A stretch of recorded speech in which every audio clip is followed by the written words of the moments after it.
Hello friend, कैसे हैं आप सभी। उम्मीद करूंगा आप सभी ठीक होंगे। तो साथियों, आज की वीडियो में हम बात करने वाले हैं कक्षा 8 के लिए हिंदी का जो पेपर है उसके बारे में।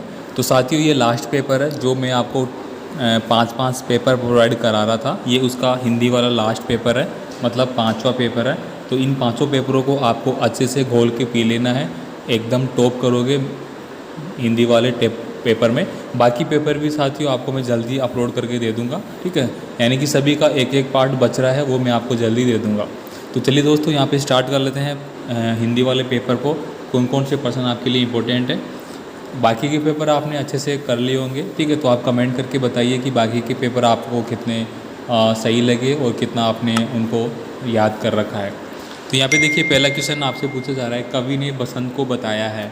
तो कवि ने जो बसंत का मौसम आता है उसको क्या बताया गया है। 4 ऑप्शन आपके सामने हैं। नेक्स्ट क्वेश्चन देखिए, आज भी भारतीय समाज में सम्मान की दृष्टि से देखा जाता है। तो किसको देखा जाता है। ईमानदारी को, उच्च आदर्शों को, परोपकार को, या फिर धर्म को। जो पार्ट आपने पढ़ा है उसके हिसाब से आपको आंसर देना है। कटक शब्द का अर्थ क्या है। साथियों, अर्धवार्षिक परीक्षा में ये प्रश्न आ चुका है मेरे ख्याल से, जहाँ तक मुझे पता है। बाकी मैंने पहले भी आपको जो वीडियो दिया है उसमें भी शायद इस प्रकार का प्रश्न था। तो जो प्रश्न मैंने आपको बता रखा है कि रिपीट हो रहे हैं, प्रत्येक पेपर में जो प्रश्न रिपीट हो रहे हैं उनको आपको अलग नोट डाउन कर लेना है और उनको अच्छे से पढ़ लेना है। वो सबसे ज़्यादा चांस है उनके आने के। तो यहाँ पे 4 ऑप्शन आपको दिया गया है, दुख, कष्ट, कांटे और सहना।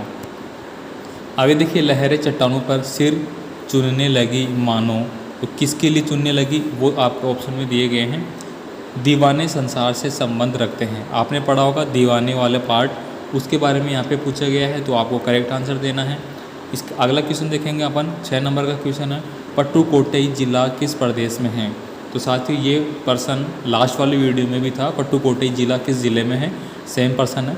तो पूरा किताब का कक्षा 8 के विद्यार्थियों के लिए पूरी किताब, या मान लीजिए हिंदी का पेपर मैं आपको बता रहा हूँ, तो हिंदी के पूरी किताब के क्वेश्चनों का निचोड़ है वो पूरे 5 पेपर में आ चुका है, ठीक है। तो आपको अच्छे से याद कर लेने हैं, ठीक है। यहाँ पे देखिए, अगला प्रश्न आपका आता है, मितव्ययी शब्द का विलोम शब्द क्या होगा, ठीक है। तो मितव्ययी का क्या होगा, यहाँ पे अपव्ययी होगा, धनहीन होगा, धनवान होगा, या समव्ययी होगा।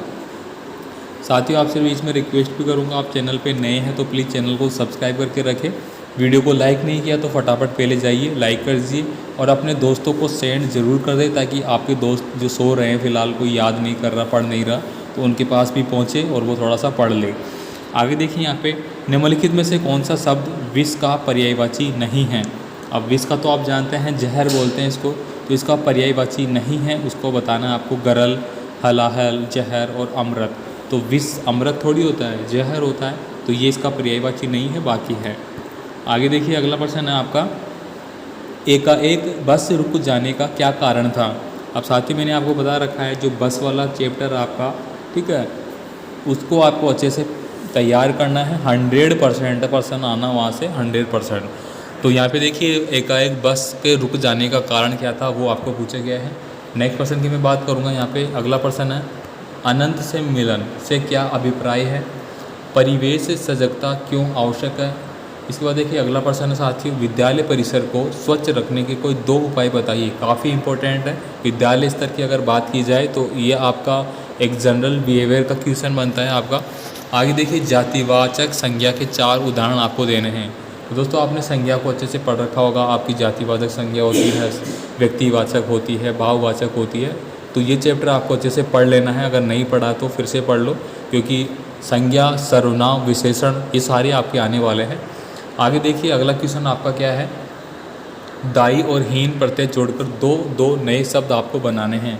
तो मान लीजिए कोई नया शब्द आप बनाओगे, ठीक है, तो उसमें आपका दाई है प्रत्यय आना चाहिए और हीन प्रत्यय वो आना चाहिए। जैसे कि दोस्तों, अगर मैं बात करूँ यहाँ पे, तो पहला मैं बात करता हूँ बल और हीन। तो बलहीन मतलब जिसके पास बल नहीं है, ताकत नहीं है, जो ताकत से क्या है कमज़ोर है, वो क्या हो जाएगा, बलहीन हो जाएगा, ठीक है। तो इस तरह से आप बना सकते हैं। तो आप इनका बनाइए। तो मतलब आपको प्रत्यय और उपसर्ग भी अच्छे से पढ़ना है। आगे देखिए, यहाँ पे आदमियों के कपड़े पहनने के बारे में गवरैया और गौरे के विचार क्या थे। तो ये पार्ट बहुत ही ज़्यादा इंपॉर्टेंट है, इसमें से भी 100% आएगा पर्सन। आगे देखिए, उम्र के अनुसार घर में प्रत्येक सदस्य को काम में हाथ बटाना चाहिए। कामचोर कहानी के आधार पर कथन की आपको समीक्षा करनी है। अब देखिए दोस्तों, ये जो चैप्टर आपको दिया गया है तो ये आपके कहीं दैनिक जीवन से जुड़ा हुआ है। आपने देखा होगा आपके परिवार में भी कुछ बच्चे ऐसे होते हैं जो काम नहीं करते हैं, काम से जी चुराते हैं, घर वाले को काम बोलते हैं तो करते नहीं, आनाकानी करते हैं।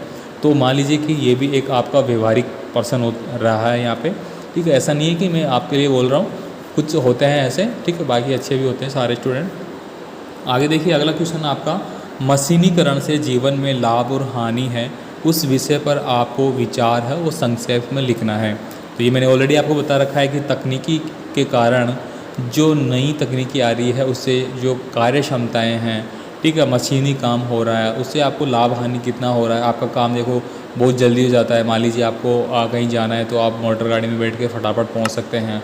आप किसी से बात करना है तो आप मोबाइल, इंटरनेट बैंकिंग वगैरह, पैसे लेन देन वगैरह कितना आसान हो चुका है। तो इनके लाभ और हानि दोनों बताने, हानियाँ भी होती है, साथ ही आपके बता दूँ कि रुपये के दो पहलू होते हैं, चिट और पुट। ऐसे ही आपको किसी भी बात के लाभ भी होते हैं और हानि भी होते हैं। आगे देखिए, अगला क्वेश्चन आपका आता है, दीवानों की हस्ती कविता में क्या संदेश दिया गया है। ये बहुत ही ज़्यादा इंपॉर्टेंट है, इसको आप टिक मार्क, स्टार मार्क करके रखें। 100% आने वाले क्वेश्चन में ये, सुदामा की दीन दशा देखकर कृष्ण की क्या दशा हुई। काफ़ी इंपॉर्टेंट हो गया। सुदामा वाला चैप्टर आपने पढ़ा होगा, कृष्ण भक्ति वाला, जो उनके आगमन पर उनके पैरों को धोते हैं और मतलब भूल जाते हैं कि पानी से धो रहे हैं या फिर आँखों में जो आंसू आ रहे हैं उनसे धो रहे हैं। इस प्रकार से विशेषण किसे कहते हैं, इसके भेदों को उदाहरण सहित आपको बताना है। वाहन चलाते समय सड़क दुर्घटना हो जाए, दुर्घटना के कारण बचने के उपाय लिखिए। अब साथियों देखिए यार, ये तो मैंने बहुत ही अच्छे से आपको शुरू से बता रहे आ रहा हूँ। जब से मैंने पेपर आपको बताना भी शुरू नहीं किया था तब से मैं आपको बता रहा हूँ कि सड़क सुरक्षा वाला जो क्वेश्चन है वो 4 नंबर का आएगा। और जहाँ तक मैं उम्मीद करता हूँ आप सभी से, आपने उसको अच्छे से रट लिया होगा। रटना क्या है, एक बार आप पढ़ लेंगे, थोड़ा से नियम है, ठीक है, बाकी कोई दिक्कत नहीं, आराम से 4 नंबर आएंगे। 80 में से 4 नंबर तो ये मान लीजिए आपके ऑलरेडी तैयार हो चुके हैं 100%, 1000%। आगे देखिए, यहाँ पे अपने विद्यालय के प्रधानाचार्य को पेयजल व्यवस्था कराने के लिए प्रार्थना पत्र लिखिए।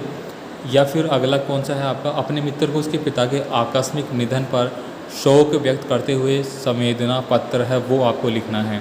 तो यहाँ पे देखिए ये 8 नंबर का है, ठीक है। ये वाला कितने नंबर का है, 8 नंबर का है, बाकी ये 4 नंबर का है, आप देख सकते हैं। इसके बाद देखिए अगला क्वेश्चन आपका आता है 23 नंबर का क्वेश्चन है। निम्नलिखित से किसी एक विषय पर आपको निबंध लिखना है। अब निबंध आपको देखिए, कोरोना महामारी, मेरा विद्यालय, मोबाइल का बढ़ता प्रचलन। तो कोरोना पे तो आप लोगों ने अच्छे से याद कर रखा होगा क्योंकि अर्धवार्षिक परीक्षा में भी ये आया था। तो कोरोना हो गया, मेरा विद्यालय हो गया, मेरे आदर्श अध्यापक हो गए, ठीक है, मेरा राष्ट्रीय हो गया, मैं प्रधानमंत्री बनता तो क्या करूँगा। ये काफ़ी सारे हो गए, आपके पासबुक में दे रखे होंगे, इनको आप अच्छे से पढ़ें। मोस्टली कोरोना का तो आप अच्छे से पढ़ लें, कोरोना महामारी हो गया एक तो, और कोरोना के कारण शिक्षा पर क्या प्रभाव, ये दो तो आप अच्छे से देख लीजिए। इसके बाद देखिए अगला है, ग्राहक और दुकानदार के बीच बातचीत के संवाद को आपको लिखना है। तो साथियों मैंने आपको ऑलरेडी बता रखा है कि संवाद यानी कि दो लोगों में बातचीत जो होगी वो आपको ज़रूर पूछा जाएगा।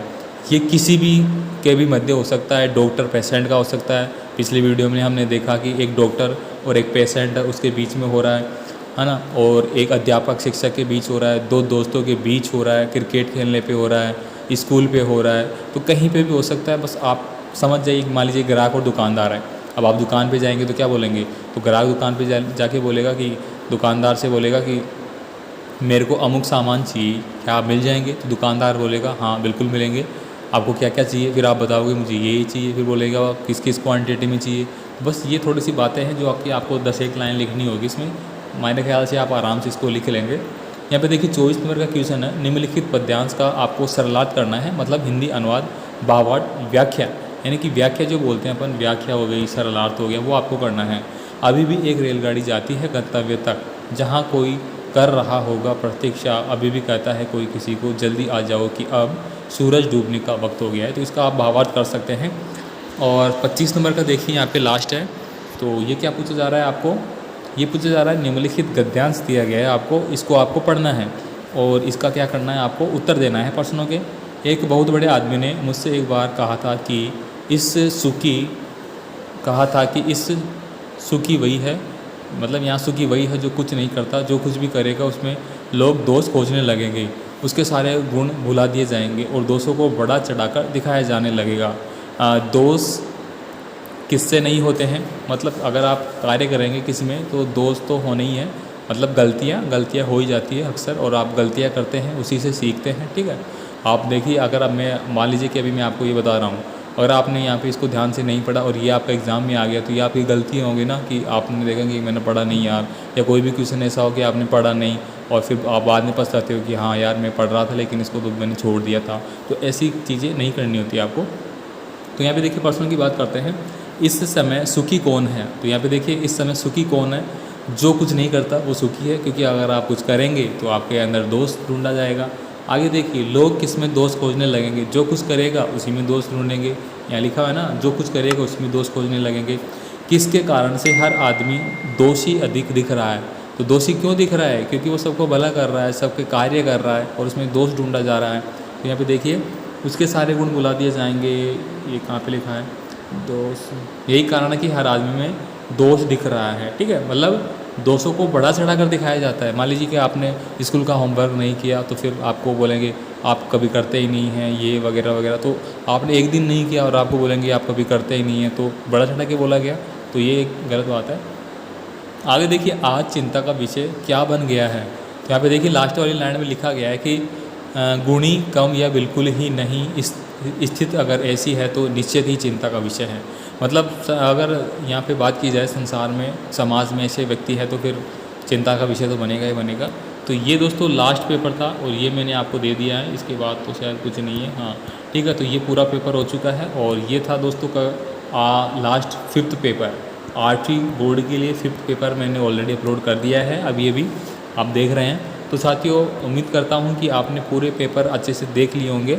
बाकी इसके बाद स्टेप से जो चल रहे हैं, मैथ का पेपर होगा वो भी आज ही आपको इवनिंग तक मिल जाएगा, ठीक है। और फिर बाकी के रिमेनिंग पेपर है वो भी मैं आपको जल्दी करा दूंगा। तो आप इनका स्क्रीनशॉट लेके रखना चाहते हैं तो स्क्रीनशॉट ले लीजिए, बाकी PDF फाइल में इसको अपलोड कर दूंगा, ठीक है, जैसे मेरे को सूटेबल टाइम मिलेगा, ठीक है। तो मिलते हैं फिर नए पेपर के साथ, नई वीडियो में। ऑल द बेस्ट प्यारे स्टूडेंट हो, और ऐसे ही लगातार चैनल पे प्यार बनाए रखिए, चैनल को सब्सक्राइब कर रही। बाकी आपका कोई भी प्यारा सा कमेंट है, कमेंट करिए, अपने दोस्तों को वीडियो फटाफट सेंड करिए, जो सो रहे हैं वो जग जाइए, ठीक है, क्योंकि आपके पास ज़्यादा टाइम नहीं है। अप्रैल 16 अप्रैल से आपके एग्ज़ाम स्टार्ट होने वाले हैं। आप सोचेंगे कि पढ़ लेंगे, ऐसा कुछ नहीं है। टॉप करना है तो जगना पड़ेगा और करना पड़ेगा कुछ।